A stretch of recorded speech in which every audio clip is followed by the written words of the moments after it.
Nako, itong si Attorney Rowena Guanzon nasa YouTube na. Kung gusto nyo hong laging updated, mag-subscribe na ho kayo dyan sa Queen of Bardagulan, Rowena Guanzon. Dito sa video na to, pag-usapan ho natin ang naging interview nitong si Congressman Leviste dito kay Montulpo na hindi pa rin nasagot yung tanong nitong si Attorney Rowena Guanzon kung gaano kalaki ang kanyang di ba? Pero bago yan, isang like at isang subscribe. Masaya na ho tayo dyan sa mga gusto sumali sa ating community. Yung join button, nandiyan lang ho sa baba. Grabe ho yung yung pagpunta nitong si Marcos Jr. sa UAE. Talagang nilangaw di ba? Yung kitang-kita ho natin, yung refleksyon ng approval at trust rating nga kahit sa ibang bansa, talagang kitang-kita ho na mahina na ho talaga itong si Marcos Jr. Wala nang naniniwala sa mga kasinungalingan niya dito sa Pilipinas. Ito, re-rekta ho tayo dito sa Queen of Bardagulan, Rowena Guanzon. Game. Oh. Si Undersecretary Claire, spokesperson ng Presidente BBM, nagreklamo na sa NBI ng grave threats versus kay Attorney Trixie Angeles at kay Attorney Amen. Sabi daw kasi, atay mo lang ang walang latay. Hirap talaga nito mga Tagalog na ito Kasi yung latay sa amin, to cross the bridge. Atay mo lang ang walang latay. Doon. Grave threat daw yun. Yan. Atay mo lang ang walang latay. That is a figure of speech. Diba? Correct. Na ibig sabihin na matindi ang balik sa'yo. Yan. Yung matindi yung balik sa'yo. Ganon. Yun ang pagkaintindi ko. Tama nga naman yung figure of speech, di ba? Nung mga bata, pagka sinasabi, yari ka sa akin, mata mo lang ang walang latay pagka nahuli kita, di ba? Pero papaluin ka lang naman 2 beses sa puwet, di ba? Ganun lang naman, Yung tipong, yari ka sa akin pagka nahuli kita. Yari ka sa akin. Kasi hindi naman pwedeng figure of speech. Hindi naman pwedeng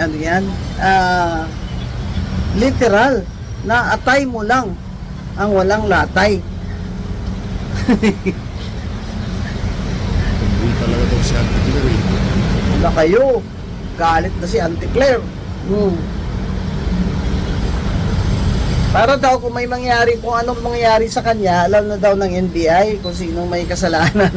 Siguro tinatakot na rin ho yan si Auntie Claire. Kung sino mang handler niya dyan sa Malacanang, tinatakot na ho siya. Ngayon, para kung sakaling may mangyari sa kanya, ika nga mapunta naman sa pakinabang ng kung sino mga handler niya. Kung ano man ang mangyari sa kanya, gusto ho niyang ibintang doon sa mga tao na walang interes sa buhay niya. Sa tingin niyo ba mga kababayan, kahit tayo dito sa PH Update, nagnanasa tayo na merong mangyaring masama dyan sa lukarit na yan? Wala ho. Ang atin ho dito, gusto natin maging happy and healthy itong si Auntie Claire. Si Atty. Trixie Angeles, former presidential spokeswoman versus current presidential spokeswoman. Magandang laban ito first time ko nakita si Atty. Claire na ang tawag niya? Auntie Claire na napikon. Yan. Napikon talaga. Atay mo lang ang walang latay. Hindi naman pwedeng literal yun. Paano nahampas-hampasin yung katay mo gano'n para magkalatay? Hindi pwedeng kasi pag literal yun, yun? Aswang?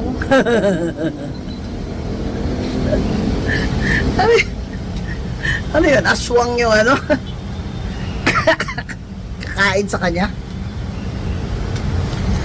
Yan po ang sinasabi natin sa mga Supreme Court ruling na balat sibuyas. Yan. Onion skin. Kasi pag kayo ay nasa public office, huwag kayong balat sibuyas. Huwag kayong balat sibuyas. Kasi pag kayo ay nasa public office, huwag kayong balat sibuyas. Kasi pag kayo ay nasa public office, huwag kayong balat sibuyas. Kasi pag kayo ay nasa public office, huwag kayong balat sibuyas. Kasi pag kayo ay nasa public office, huwag kayong balat sibuyas. Eh lalo na yung pinili mo na trabaho, spokesperson ba naman ng presidente na negative, ano? Ano na ba yun? Negative 24 na ba? 27, attorney. Ang survey rating ni BBM? Oh, Negative kung 27. ganun ba naman yung boss mo, talagang kahit paano mahawaan ka talaga niyan. Oh. You represent BBM di ba? Spokesperson. Oh, lahat ng lumalabas sa bunganga ni Auntie Claire, yun ang words yun ni BBM. Correct. Na? Oh, kaya pag siya nag-okray-okray siya kay BP Sara, ibig sabihin, utos yun ni BBM. Oh, hindi siya pwedeng magsabi na, hindi, personal ko lang yun na opinion. Di ba?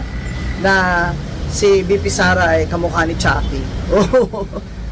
Hindi. Imagine niyo lagi na si BBM yung sasalita. Pag si Auntie Claire ay lumalabas at nagsasalita. Yan. Diba?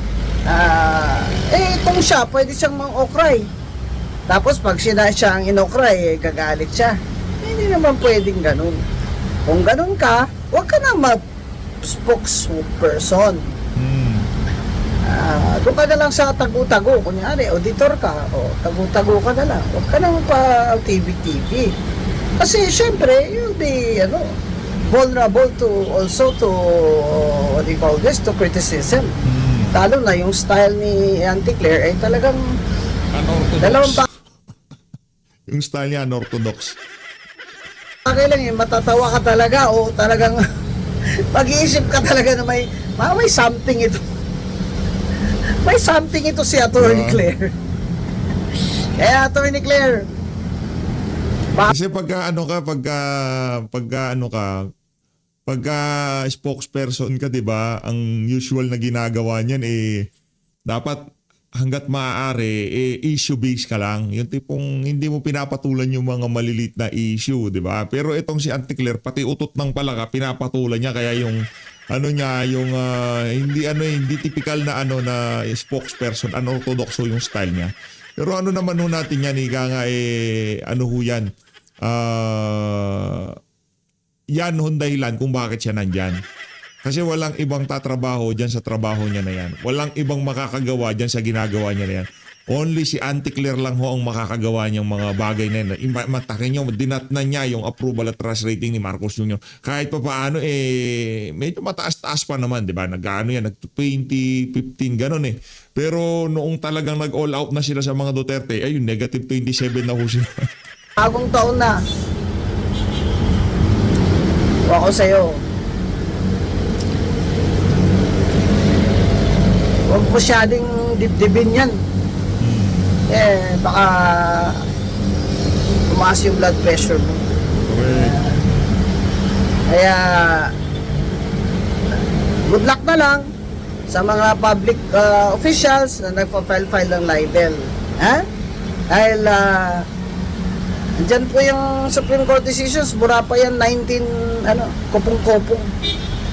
Talaga hong hindi pa panik ang batas sa inyo. Dahil bawal po magbalat sibuyas pag kayo ay public officials. Malaki naman sweldo mo, Auntie Claire.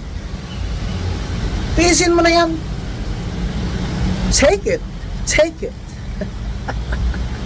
If you can dish it out, you can take it. Ayun na nga mga kababayan, rumekta na ho tayo ha. Para dito kay Auntie Claire, ikaw naman, bayad ka na, di ba? Bayad ka na sa mga kabalbalan mo dyan sa PCO. Kaya kung ano man ang, alam mo, pagkatapos ng ng termino nitong si Marcos Jr., mas matindi ang kakaharapin mong problema. Dahil sa mga kabalbalang pinagagawa mo dyan sa pwesto mo na yan. Kaya kung yan pa lang, umiiyak ka na, pagka wala ka na sa pwesto, hindi ka napapansinin ng mga media. Sarili mo lang, buntot mo, hila mo. Kung ano man ang isampa sa'yo, wala ng Marcos Jr., wala ng Boying Remulla, wala ng John Vic Remulla, wala ng Nicolas Torre ang aantabay sa'yo. Kasi mahal na mahal mo yung mga yan, di ba? Binibida mo na talagang wala kang mapipili sa kanila kasi bet na bet mo silang lahat. Rumekta ho tayo dito kay Congressman Lian Libiste. Game. Kay Leanne. Umpisa na kagad natin. Bakit masyado kang controversial? Sadya ba yan o meron kang plano pang iba? Actually, sir, I'm just doing my job. Ayoko naman na kinilala ko, tapos hindi naman ako papasok. Ang nangyayari kasi, yung iba, hindi na lang umattend sa session. Tapos meron pa kaming mga sweldo, mga MOOE, at nahihiya naman ako sa sarili ko na I'm occupying a seat in Congress na araw-araw wala tayong mga na-contribute. Palamuti. Palamuti tawag nun dito mo. Yung decoration. Oo. Marami naman dyan sa Kongreso. Palamuti. Oo. Makikita mo naman, nagte-text lang. Di ba? Kita mo, naka-video eh. No? Actually, ang lumalabas po, maraming mga incentives inaalok sa mga miyembro ng Kongreso. Hindi naman sinasabi, kapalit nito, manahimik ka. Pero, syempre, pag maingay ka, hindi ka nakakakuha ng ibang mga incentives. Anong mga incentives yun? Well, yung isa, pinakita sa akin ng isang member ng House Appropriations Committee, mga budget items worth 151 million, kasama ang TUPAD, AIX, MAIP, Farm to Market Road, DPWH budget. At ang lumalabas, pag uma-attend ka sa mga meetings, meron kang incentive. Pag minsan may kailangan na iboto ng Kongreso, ang mga members after passage may incentive. Magkano incentive?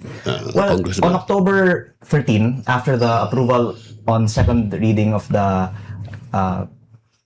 2026 budget, there was 1.5 million pesos that was given, which, according to Congressman Toby Chanco, is always given pag may break. 1.5 Cash na Cash. MOOE ito. Wow. Nilinaw ni Deputy Speaker Ronnie Puno na yung 2 million naman na ibinigay nung Desyembre ay hindi bonus, kung hindi additional funding for your Christmas requirements. At ang 2 million na ito ay binigay din halos kasabay ng approval naman ng BICAM ng 2026 budget. Yung 1.5 million pesos, pangkalahatan yan o piling-pili lang? Nagulat to sir ako na pagkatapos ng approval ng budget, may pila sa isang maliit na kwarto. Saan korto yan? Iba-iba po eh. Dinivide up nila yung mga distribution centers. At gusto ko lang naman lumabas ang katotohanan. Pwede pong pangalanan yung mga distribution centers? Sa loob po ng Kongreso. Yun nga, mga opisina. Opo, iba-ibang mga opisina. Yeah, kani-kaninong opisina. I think it's based on party. Parang yung mga party list, iba ang lugar. Yung ibang mga parties, iba ang lugar. Parang sa takilian ng sinihan, merong PW lane. May PWD lane. Ito may kanya-kanyang linya rin. Segregated according to political color. Opo. Kaya maraming mga nagalit sa akin na binunyag ko ito. Pero ako'y bago lang naman dito sa Kongreso. At I feel responsibilidad ko na sabihin yung mga nakikita ko at kung gusto nilang linawin na ito ay additional funding for your Christmas requirements, magandang ipaliwanag nila sa publiko na may ganito para sabi po ni Deputy Speaker Ronnie Puno, may pang Christmas party ng mga barangay captains. Baka naman sasabihin ng mga barangay captain, wala silang natanggap na pang Christmas party nila. Mabuti na malaman natin ng lahat saan napupunta yung 18.58 billion pesos na MOOE budget ng Kongreso. Dahil lumalabas po, parang kalahati nito, walang liquidation ng resibo, by certification lang. Kaya parang din siyang confidential intelligence fund ng Kongreso. Okay. Congressman, matanong lang kita. I mean, nag-aaral din ako ng abogasya. Sa amin, pag sinabi, congressman ka, you are in legislature, you are doing legislative work, you make laws. Grabe yun, no? Ano yung 2 million na Christmas requirements na yan? Para saan yan? Dahil naman, mahigit pa sa 2 million ang ginagastos ng mga members of Congress tuwing Kapaskuhan. At I'm just advocating for transparency, not to remove these benefits. Yes. And I think they already said it's for the activities in the district. And even, by the way, this January, a lot of congressmen are abroad. I think may mga ibang mga conferences. Baka higit pa sa 2 million ang natatanggap nila pag ikaw ay nasa conference. Baka meron kang travel allowance. The presumption is it's paid for by government. There's actually a breakdown in the GAA of the MOE fund, which includes communication, representation, miscellaneous, and travel. I think there's almost 1.5 billion pesos just for the travel of members of Congress. Representation in the total, let's say, budget for your district. How much is representation, at least, for a congressman in the good graces of leadership? Well, 18.58 billion divided by 318 members is an average of 58.4 million per member. Per member? Wow. I would say Wow. that the utilities are justifiable expenses. So there's maybe Yes, 10 million agree. per member that Yes. goes to the maintenance and operations of the house. Pero yung para sa mga members itself, baka kalahati ng 58 na to. Tapos meron iba na ang isang ma-point out ko din, meron din pang professional services at yung ibang mga consultants ng house na nakausap ko, sinabi nila binabayaran sila ng cash sa supot o sa backpack. At ang lumalabas, Supot baka o sa backpack. galing sa MOOE ang pambayad sa mga consultants at kasama na rin sa mga consultants yung mga social media consultants. Supot or backpack? Supot, konti lang nalalagay doon. Pag backpack, medyo marami-rami yun. May ibang nagbanggit na baka iba maleta. Oo, maleta. Iba na meaning na maleta ngayon eh. Pag nakikita mo. Pag nakikita ko naka-display na maleta dun sa mga malls ngayon, parang iniisip ko, may laman kaya to. Dahil doon sa kay Saldico. Oo. Oo. Anong tingin mo kay Saldico? Nagsasabi ba siya ng totoo? Alam niyo sir, ang magandang gawin, tignan natin yung mga proyekto na nasa listahan niya ng 81 billion pesos DPWH by CAM insertion. Dahil may 4 na proyekto doon nasa sarili kong distrito, talagang existing projects. May tatlong 350 million at isang 200 million na slope protection sa Nasugbu at riverside protection sa Lian, total of 1.25 billion pesos of projects that I can say ay halos 5 times overpriced. Kasi 45,000 per square meter para maglagay ng netting sa bundok sa Nasugbu. Wow. At ang question ko lang, exist, maanomalya dahil overpriced ang mga proyektong ito? Sino ang nagpalagay sa budget ng mga proyektong ito? At sino yung pumili ng kontraktor at kumuha ng di umano'y kickback? Kaya kalimutan na po natin na galing kay Zaldico ang listahan ng mga proyekto. Factual po na may nadagdagan ng mga proyektong ito. Around the country, testigo po ako sa sarili kong distrito na maanomalya ang proyekto na kabilang sa listahan ito. So, I hope that the House will not fault me for asking the question. Ilang porsyento ang dinagdag doon sa proyekto? Para sa netting sa bundok, 45,000 per square meter ang pinaresyo at yung sabi ng ibang engineers, baka 5 times overpriced yan. Yes. Eh baka 20% ang napunta sa proyekto. Tito Man, in perspective lang ha, I've read an article na per square meter, para kapag kunyari, magpatayo ka ng structural, yung structural, per square meter per structure mo nun, ang gagastusin mo like 18 to 20,000 pesos per structural na yun ha. Load bearing yun. Now, for mga interior, 25,000 to 30,000 per square meter. But 45,000 for a netting, common sense na lang po, talagang magtatanong tayo bakit ganun. Isa pa sir, sa listahan naman na galing sa DPWH ng mga proyekto sa 2025 National Expenditure Program, meron doon nakalagay na 8 billion pesos in projects proposed by OP, parenthesis, ES/SAP. At yung pinakamalaking isang proyekto doon ay nasa sarili kong distrito Office rin. of the President yan. Baka kayo po OP. ang makakasagot. Sino si OP? Yung ES o SAP Special Assistant to the President. Hindi, common sense na mga pag pinag-uusapan naman national budget, alam nga naman, ang ibig sabihin ng SAP, yung computer budget sa yung computer company na ganun, di ba? Tsaka yung ES, anong ibig sabihin nun? Kung national budget pinag-uusapan, tsaka, Siyempre, executive. are you Yes, automatic na yun. Executive Secretary yun. Walang duda dun. Di ba? referring to the Cabral files? Yes sir. So sa 8 billion na mga proyekto na Ay, nakatang mali pala. Enday Sara pala. Sorry, Enday Sara. Sorry, Enday Sara Yes, pala doon. yun. So, Enday Sara. Yung pinakamalaking isa, 300 million pesos, ay para sa solar streetlight sa aking distrito, 1,202 pieces at a price of 233,000 per streetlight. So again, it's 5 times overpriced. At ang tanong ko lang, sino ang nakinabang sa pag-overprice ng proyektong ito? Oy, Boyeng Remulla, wala ka pang balak na imbestigahan ang mga anomalya na to. Pambihira ka naman, oo. Imbestigahan na yan, di ba? Oo. Ay, wala na nga palang magpapatunay kasi itong si Bunoan, wala na rin ho sa Pilipinas. Yun naman pala. Wala na sa Pilipinas si Bunoan. Pero kung si Bunoan nasa Pilipinas pa, pwedeng meron magpapatunay, no? Pero dahil wala na ho sa Pilipinas itong si Bunoan, wala na ho magpapatunay. Ganun lang naman ho yun. Ang tanong, papawiin ba itong si Bunoan? Ba? Hindi ho papawiin yan. Siyempre, meron na magpapatunay sa mga dokumento na yan. Alangan naman, kaya nga, di ba, ang piniframe nitong si Secretary Vince Dizon, napaka makapangyarihan ni Cabral. Walang kinalaman ni si Bunoan. Parang ganun yung dating di ba?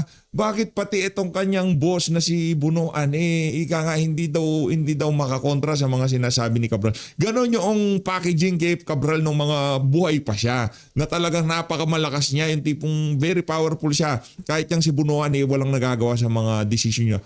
Sekretary ka? Alter ego ka ng Pangulo, hindi ka makakapalag dito sa USEC na to. Ang tanong, sino may hawak kay Cabral? Kanino ka ba matatakot kung alter ego ka ng Pangulo? Natural. Kay Executive Secretary, kay President, kay First Lady. Diyan ka lang matatakot Diyan sa mga individual na yan. Dahil yung mga yan, lethal president yan, asawa ng Pangulo. Diba? Presidente. Yan lang kinatatakutan mo. Sinong handler ni Cabral? Si Marcos Jr. Ganon. Kaya natatakot itong si Manuel Bunoan. Nako, malaking problema ho yan. That is a fair question. Nakatayo na po yung mga streetlights na ito. It works, it's good for the district, but it's 233,000 Nung per piece. binigay yan sa distrito mo, congressman ka na? Hindi sir, ito ay nasa 2025 budget approved before I became congressman. Yes. Oy, okay. Pero hindi po ito galing sa inisyatibo ng congressman kasi sir, ang congressman may allocable. Sa first district ng Batangas, 1.373 billion taon-taon. Pero lumobo sa mahigit 5 billion pesos yung budget ng aking distrito sa 2025 at yung karamihan nga ng mga insertions na ito ay hindi galing sa congressman. Sino naglagay doon? Yun nga lang po ang tinatanong ko. Pero ang lumalabas, 1.25 billion nasa listahan ni former Congressman Zaldico, tapos 300 million nasa listahan ni Yumaong Yusek Cabral para sa OPE-ESAP. May mga kung ano-anong mga nakasingit dito. At yung isa, tamang-tama po, kakarating lang ang printout ko, ng mga projects na ipinasok ni Congressman Edwin Garjola ayon sa aking mga research. Dahil Ito yung 146 projects. yes, sir. I have here something I'm gonna post on Facebook actually in a few hours, but I can Dami niyan, discuss here Dami. first. Oo. Ang mga proyektong ito ay lahat nakatag in a way that they all ended up also being awarded Ito to ba yung companies. Cabral files? Yes, sir. With links to Congressman Garjola. At ito po ang ipinakita ko sa ICI at sa Ombudsman noong November dahil nagtaka lang ako bakit August 2024 ang file na ito pero in 2025 halos lahat ay na-award sa mga kumpanyang may kaugnayan kay Congressman Garjola. At kaya ko po ito sinasabi dahil 514 million pesos of these budget items are in my district. And Congressman Garjola asked me for help for the approval by the local government of these projects in Tui, Batangas. On the third page po dito, or fourth rather, nakalagay dito, 4 road projects in Tui, Batangas by Redicon Trading. Ang punto ko po ay nasa August 2024 list pa lang ng DPWH ang mga proyektong ito na a year later na award kay Cong Garjola. Ibig sabihin, siguro hindi by coincidence na na-award kay Cong May Garjola, long-term planning. pero may pre-ordering. May planning na talaga. Hindi mo lang binibili yung proyekto pag approve ng budget. Ah. May mga usapan, baka yung contractor pa ang nagpapalagay sa budget. In context po, para po sa ating nanonood dating dito, pag sinabi mo Congressman Garjola, are you referring to the CWS party? Yes, sir, I would say that Congressman Edwin Garjola owns 2 companies Okay. that are on this list, actually 3.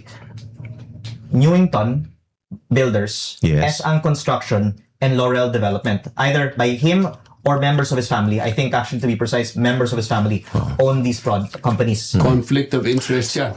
The beneficial ownership goes to the members of his family. Well, I Parang think ganon. defense is kung hindi naman nakalink sa kanya yung budget insertion, arm's length, wala siyang kinalaman. Pero beneficial ownership kasi tinitingnan natin, who is the beneficial owner of these construction companies? Pero kahit nasa pamilya niya, ang point I'm trying to prove lang is, bakit may listahan si Yusek Cabral ng mga proyekto na a year later na award? Naka-ready na. Puro sa mga company ng pamilya ni Congressman Garjola. Correct. Let's set aside whether kinausap niya ang mga kapamilya niya, may kaugnayan ba yung budget insertion at yung eventual award sa mga contractor na ito? Tama. Ibig sabihin, 2024 pa lang, pinagplanuhan na ito. Well, according to this Or file- earlier. According to this file that I obtained, dated August 2024. Okay. Now, question. Maraming kritiko ngayon, for some strange reason, rather than be happy with an expose from you, no? they are criticizing you na kunyari parang polluted tong Cabral files na to, pinilit mo raw si Yusek Cabral. Didn't anyone ask Yusek Cabral at that time when did this happen, buhay pa siya? Well, this is a perfect question because itong eksaktong listahang ito ay ipinakita ko sa ICI at sa Ombudsman in November. Buhay po si Yusek Cabral doon. Yes. At sinasabi ko, dapat nating imbestigahan bakit sa file ni Yusek Cabral may mga proyekto na naka-group together na eventually na-award kay Congressman Garjola linked companies na at that time si Yusek Cabral sana ay pwedeng sumagot. So bakit, kung ako ay bakit pag pinagkatiwala ni Yusek Cabral yung files sa iyo? Actually sir, nung June 11, una kong binisita ang kanyang opisina at nagbigay siya sa akin ng explanation ng kanyang high-level budget allocation formula at nagsulat din po ako asking for the budget per district at nung pumasok si official Secretary Vince, communique ito. yes sir, Okay. at nung pumasok si Sec Vince sa DPWH on September 1, naisip ko na magandang pagkakataon nito to try again dahil si Sec Vince ay para sa transparency. Yes. At mula September 4 hanggang December, nasa akin ito, alam po ni Sec Vince, at nung November pa nga, sinabi ko sa media, meron akong listahan ng pre-ordering di umano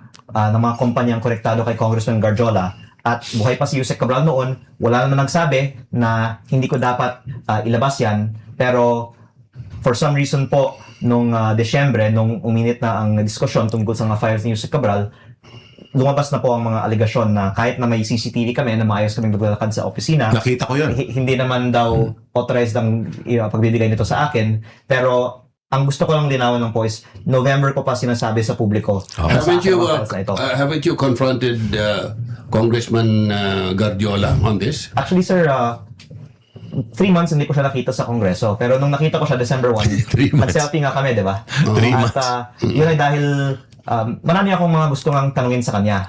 Pero hindi na niya ako sinagot matapos ng aking mga in-upload tungkol sa kanya. Oh, ibig sabihin na wala siyang sagot sa iyo na nung mga katanungan mo. Ang dami-daming kuwan na dito. At actually sir, Hindi mo siya tinanong na parang hindi ba nakakahiya na congressman ka tapos ikaw rin yung contractor? well, August, May, June, July, August, and April, kinausap niya ako tungkol sa mga proyektong ito dahil humihingi siya ng tulong para sa implementation at magpa-park pa siya sana ng karagdagang mga proyekto sa aking distrito. Pero By park, anong ibig sabihin? Maglalagay ng pera? to take a step back po, the reason why I'm advocating on the reform of the budget process because bago akong congressman, humihingi ako ng budget sa DPWH para sa mga lehitimong mga proyekto ng aking distrito at sinasabihan tayong lahat, kulang ang budget. Pero may mga nagbubulong, kung gusto mo ng budget, lumapit ka kay Cong Garjola. Parang siyang may hawak ng alokasyon ng budget ng DPWH, pati DA. Pati distrito mo. Opo, kasi Wow. ibang mga congressman din nagsasabi na yung mga nire-request namin, hindi ina-aprobahan ng DPWH, pero kung gusto mo ng budget, lumapit ka kay Cong Garjola. Eh, siya yung representante ng CWS party. Yes, Hindi ko yes, alam bakit yes. siya may hawak ng DPWH at DA budget. Ibalik lang natin konteksto ulit dito. Ang konteksto dito is that napansin mo na ito.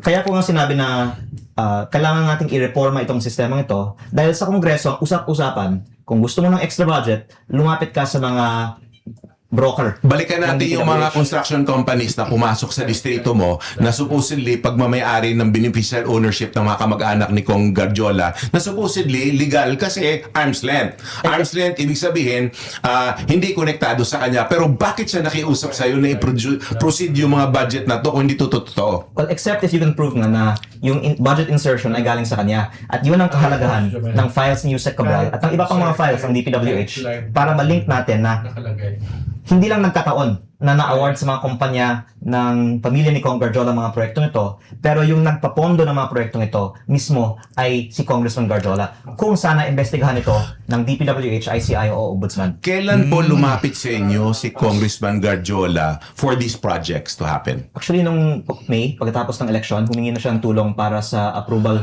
ng na-approve ng budget pero hinaharang ng LGU Was kasi this in your house or hindi sir.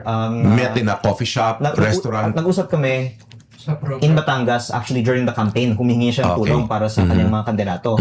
Tapos tumawag din siya sa akin in May, right after the election, kasi ayaw ng LGU yung asphalt. Sabi daw nila dahil bukid na mabaha, dapat concrete. Yes. Pero ang sinabi ng DPWH, kaya siya asphalt kasi si Kong Garjola ang nagpapondo ng mga proyekto nito at madali at mabilis ang paggawa ng mga asphalt At projects. madali rin masira para ulit-ulit gawin. Tama po. Oo.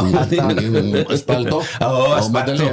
Oo. Ang Ang kasi- tawag na ho yan, sir, ngayon, aspaldo. Hindi na aspalto, aspaldo. Malaki po ang kita sa asphalt, parang hindi na control. Ang DPWH nagsabi na ibababa ang presyo ng lahat ng mga proyekto ng up to 50%, pero yung asphalt up to 67%.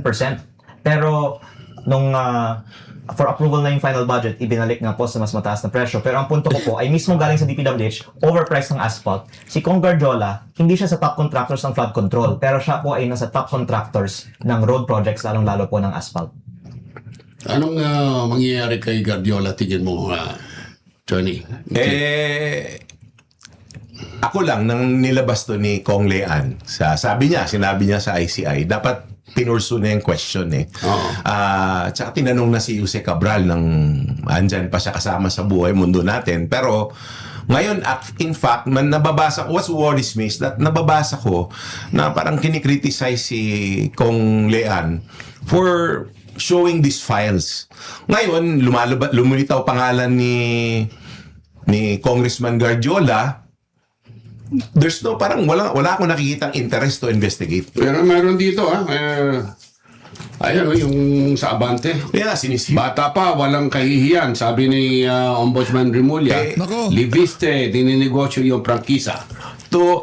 Actually, sir, hindi pa ako nagbigay ng opisyal na pahayag dito dahil I let Meralco respond dahil yung alegasyon ay binenta ko ang kumpanya na may prangkisa na walang approval ng Kongreso. Yes, oo. Pero ang Meralco na po mismo ang nag-correct na yung binenta kong kumpanya walang kinalaman sa kumpanya na may prangkisa. Yes. Mali siya lang, parang Kaya, mali siyang dating. Nirerespeto ko po si Ombudsman Remulla, kaya hindi po ako nagbigay ng direktang sagot dahil ang Meralco po ay nag-correct I correct myself. Hindi mali siya. Lack of research. maling kumpanya ang po allegation na to. Lack of research. Paano nga lack of research? Lack of There research. was no sale of the company with the franchise. The allegation is I sold the company with the franchise. Yes. And galing na po sa Meralco, I did not sell the company with the franchise.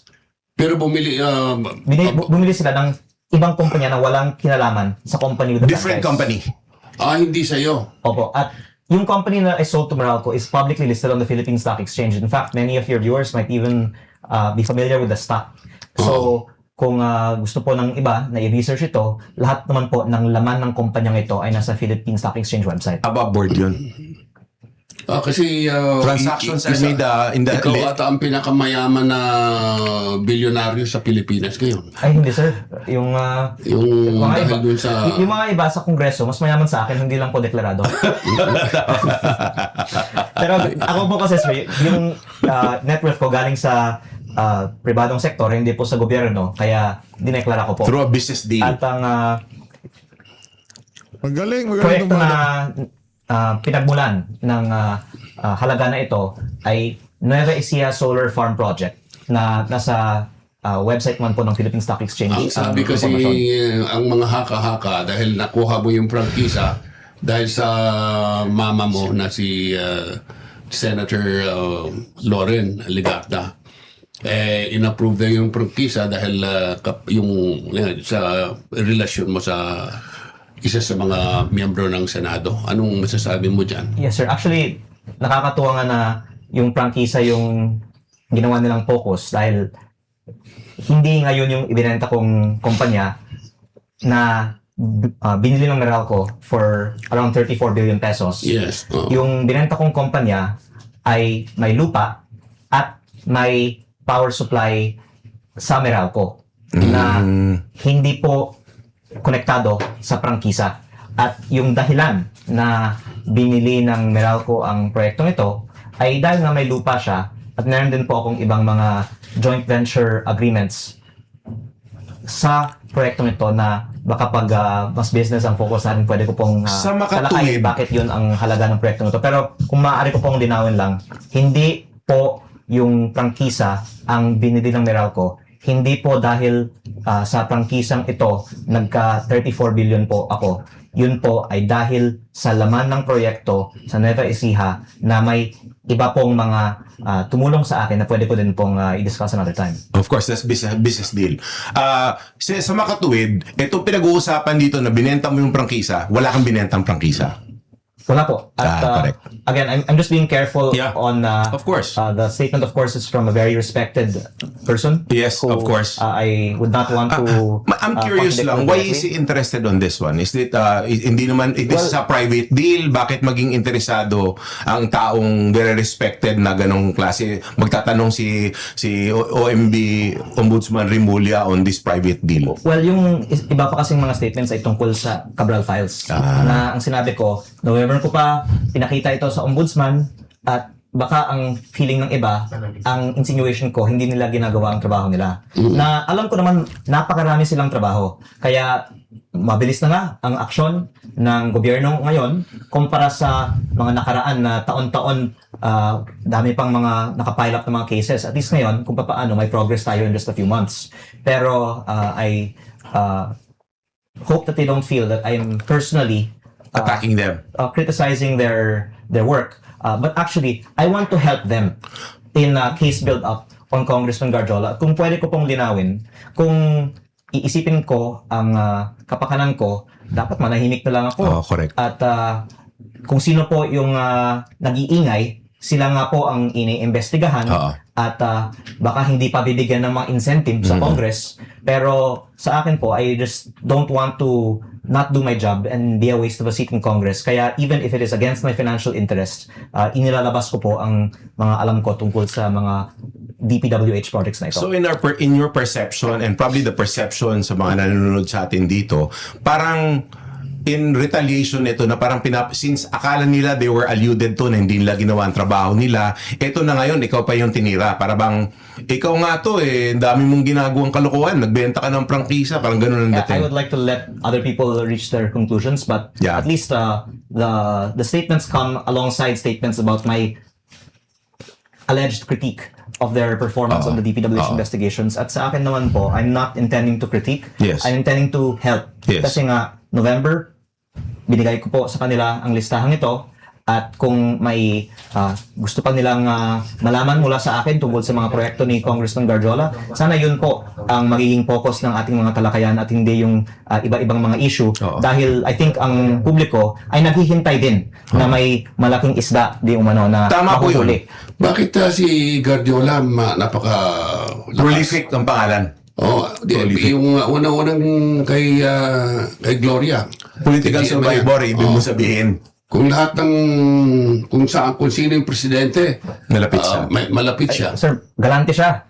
Ganante. Kung ako lang sir ay tatanggap, may malaki na akong bonus sana. Magkano ang binibigay ni Guardiola? Hindi ko naman siya Ganun yung sa narinig mo. magkano para sa akin kung tatanggapin ko. Pero unang-una, sa sarili kong distrito, meron na siyang mga parking ng projects. Ang pinagmula ng pondo ay hindi naman yung district congressman. Pero kahit na walang gagawin ng district congressman para lang payagan na mag-parking sila ng proyekto sa aking distrito, ang sinasabi daw ay may 5%. Ngayon, kung maglalagay siya ng 1 billion sa aking distrito, ibig sabihin may 50 million para sa congressman for doing nothing. At maglalagay siya sana ng karagdagang mga proyekto pa sa aking distrito, pero dapat siyang pipili ng contractor at magiging overpriced ng proyekto, kaya hindi ako pumayag. Yan ang tinatawag na parking fee. Just para kang mag-park sa'yo. Kasi alam mo mga pera ilalagay lang doon sa isang departamento. Napakasarap ang buhay Kailangan- ng ibang nasa kongreso na hindi mo kailangan pumasok, may sweldo, may MOE, may parking mula sa mga contractors. Kailangan malinawan ito ng taong bayan. Pero Yung parking fee na gano'n. yung parking. Paano yung parking na yun? Yung sasabihin siya, kunyari, may influensya congressman ako.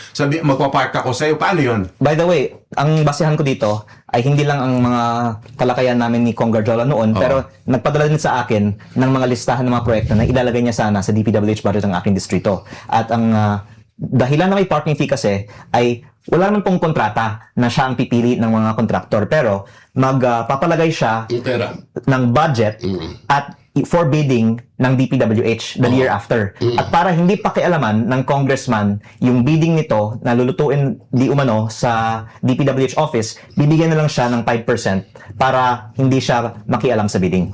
Hindi na ako magsalita at makialam sa bidding. So kahit wala kang gagawin, basta wag kang makialam sa lutuan ng bidding, bibigyan ka ng 50 million sa 1 billion pesos na parking. Mabuti mo naliwanagan yan dahil ang taong bayan, sabi, ano ba yung parking na yan? Bakit may parking Para yan? hindi ka makialam sa bidding.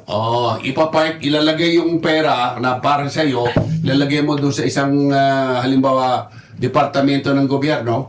Pagkatapos later on, kukunin mo. Alam mo, parang walang pinagkaiba ito. Parang sindikato yung usapan. I mean, no mention of name. Ganun na ganun ho talagang galawan sa pamahalaan. Kaya naman kung gusto nyo tapusin yung podcast na yan, punta lang ho kayo sa TNT Podcast, Tito Mon and Tony Clint. Maraming salamat ho sa pagsuporta sa Page Update. Mag-ingat ho kayo lahat. Malnad ng Pilipinas.